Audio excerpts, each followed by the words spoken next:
Hello, ladies and gentlemen. Welcome back to another episode here on European Confessions. The following story that you're going to be listening to, it was sent to me by one of our dear sisters. Strange things indeed, they do happen in this world. Our dear sister was saying that she was married to a man who used to work for a ritualist. This ritualist, the man was said to be staying in Marondera, and her husband ended up being hired so that he can participate in the killing of that person. Strange things indeed, they do happen in this world. The message reads like this. Hello, Brother Nanshi, how are you? Can you please post my own story as hidden identity? My name is Dari, not a real name. I am here to confess the terrifying truth about my marriage. This thing of being married to a man who has a lot of money, a man that you do not even know how he makes his money. It is very tricky because as a woman, all that you want is a man that has money without even properly investigating where the money is coming from. That is what happened to me. I was still in high school. On that day, I still remember that I was coming from school with my ex-boyfriend, and then the guy who became my husband stopped his car and he told me that he wanted me to get into his car. So I did, and I dumped my ex-boyfriend, because as for my ex-boyfriend, what used to be so boring about him was that if you wanted him to buy something for you, it will take months and months. But this man, when I entered into his car, I saw that indeed this man, he was a wealthy man.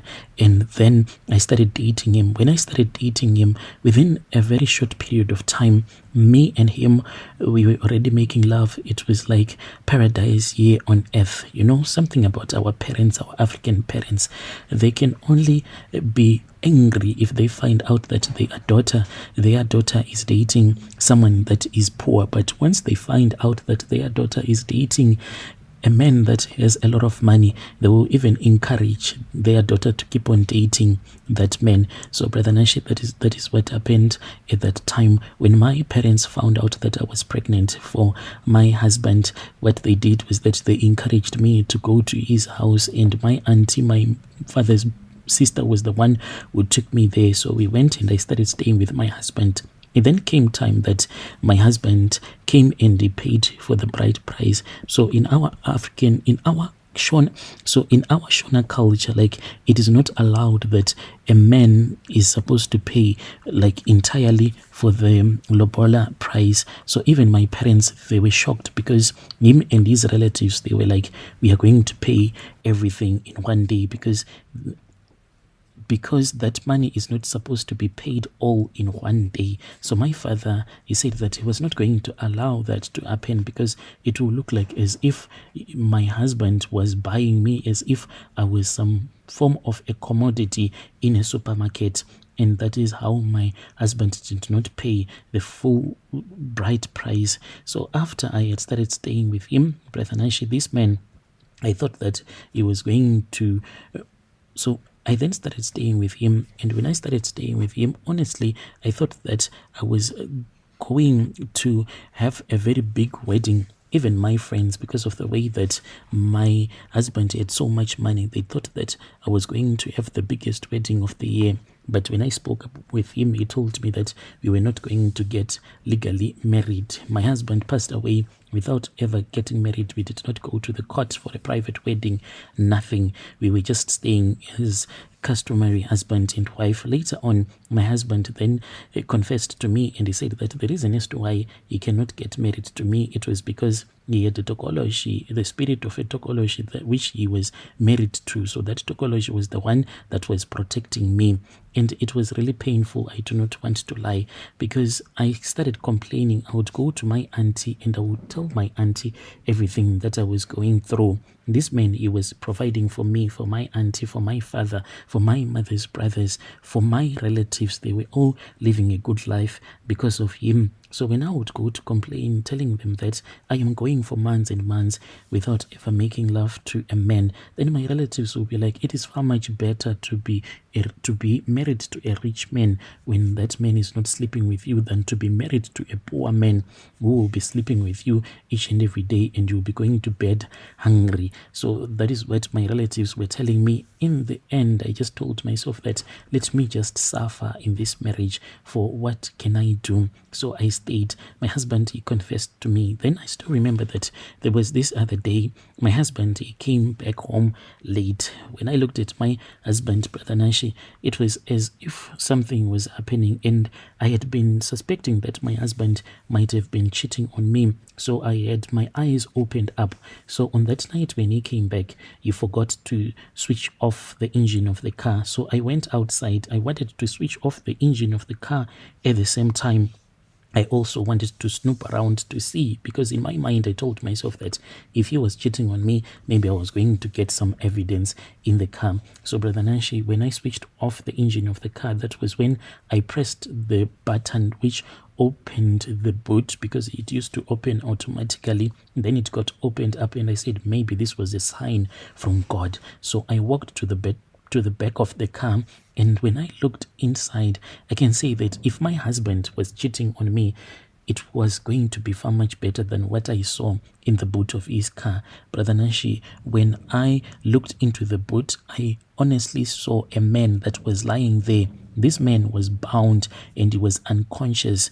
And when I wanted to look properly, just to make sure that this man was still alive, that was when my husband came rushing from the house, and he was insulting me. He slammed the boot shut and his eyes were wild. He told me to forget what I had seen. I was terrified, and he grabbed the keys from me. He drove off into the night. I returned back home.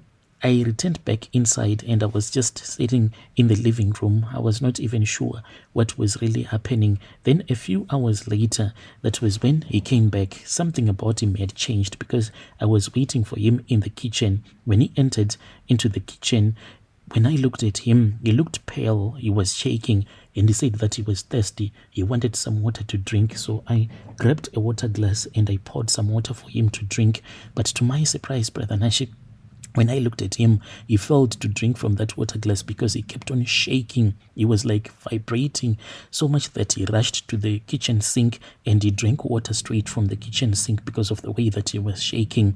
I saw that something had happened. That was when he told me to go and call our son. So I went to the spare bedroom and I collected our son. By the time that we returned, I saw that he was now waiting for us in the living room.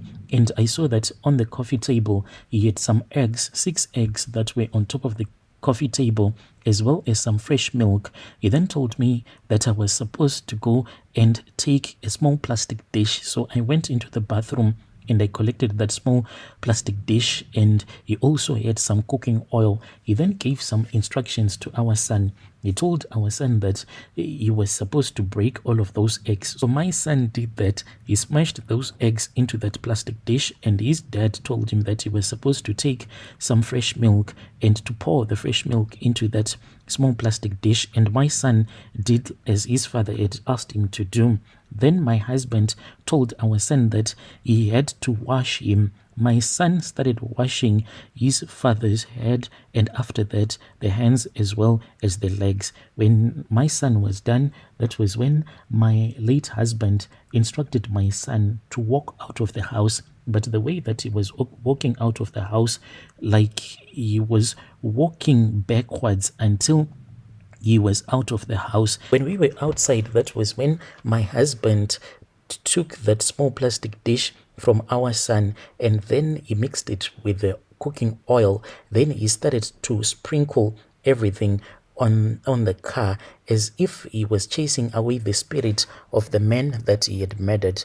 After that was done, that was when my husband said that we were supposed to get back indoors. We then returned back indoors, Brother Nash, but from that time onwards, I saw that my husband, he started acting strange, as if something bad was happening to him. My husband would wake up in the middle of the night and he will be screaming. He will be like, I am sorry, I never meant to kill you. I have apologized, I have confessed. Yes, I did it, I am sorry. please forgive me. When I would wake up and when I would ask him who was it that he had killed, then my husband will say that I am just joking. Tell me, Brother Nashi, have you ever heard of a man that can wake up in the middle of the night and start screaming that I killed you, and I am sorry, I am confessing? Then when you ask him, he then tells you that no, it was just a joke. What kind of a joke was that? From there on, my husband, what he will do is that he would go into the bathroom, then he will start to punch the walls in the bathroom. And our kids, they used to be so scared because he will be screaming, saying that I am sorry, I never meant to kill you, I have apologized. So after that, my husband, he then came back with a bag that was full of money, and he then bought the house at the place where we are staying right now. My husband later on, when he was running mad, that was when he confessed to me that he had met a man who is from Marondera, and then he was given a contract to kidnap a person, to kill that person, and that person, the body parts were going to be used for some money-making rituals. My husband did not tell me who this traditional healer was, as well as that businessman from Marondera. So when I told my husband's relatives, as well as my relatives, that this is what my husband had told me, they said that it was going to bring too much trouble in the family, and then they chose it, and then they chose to keep it as a secret. So here I am, Brother Nashi. I am so scared. I ask myself, what is going to happen to my own son, since he was the one who touched the blood at the time when my husband returned back from killing that person? Because the next morning when I woke up, I saw that there was blood on the car. Dear listeners, right, there was a message that was sent to me by one of our dear sister. That was the narration of the message that she sent to me.